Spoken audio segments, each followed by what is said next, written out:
నమస్తే అండి.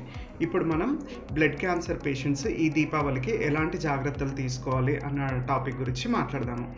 ఇందులో మొదటగా ఏంటి అంటే ఈ డబ్ల్యూబీసీ కౌంట్ అంటే న్యూట్రోఫిల్ కౌంట్ తక్కువగా ఉన్న పేషెంట్స్ ఏంటి అంటే ఎక్కువగా గ్యాదరింగ్స్ అంటే ఎక్కువ గుంపులుగా కలిసే ప్రదేశాల్లో అవాయిడ్ చేయండి. సో నెక్స్ట్ ఏదైనా పూజ కోసం ప్రసాదం ఏమైనా తీసుకోవాల్సి వస్తే మాత్రం మంచిగా ఫ్రెష్‌గా ఉడికించిన ప్రసాదాలు మాత్రమే తీసుకోండి. ఫ్రూట్స్‌లో తొక్క మందంగా ఉన్న ఫ్రూట్స్ మాత్రమే తీసుకోండి. ఉడికించని ప్రసాదాలు గానీ, తొక్క పల్చగా ఉన్న ఫ్రూట్స్ గానీ అవాయిడ్ చేయండి. నెక్స్ట్ ఏంటి అంటే ఫ్లవర్స్ గానీ, లేకపోతే దీపాలు గానీ, కలర్ ముగ్గులు ఉంటాయి కదా! రంగోలీ కలర్స్ ఇట్లాంటివి వీలైనంత వరకి అవాయిడ్ చేయండి. వీటిలో ఏంటి అంటే మనకి ఇన్ఫెక్షన్స్ అంటే ఫంగల్ ఇన్ఫెక్షన్స్ వచ్చే అవకాశం ఎక్కువగా ఉంటుంది.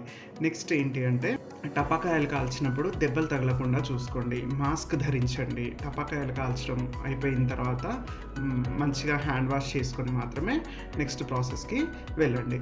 నెక్స్ట్ ఏంటి అంటే ప్లేట్లెట్ కౌంట్ తక్కువగా ఉన్నవాళ్ళు వీలైనంత వరకి దెబ్బలు తగలకుండా చూసుకోండి. దీనివల్ల ఏంటంటే బ్లీడింగ్ అయ్యే అవకాశం తగ్గుతుంది.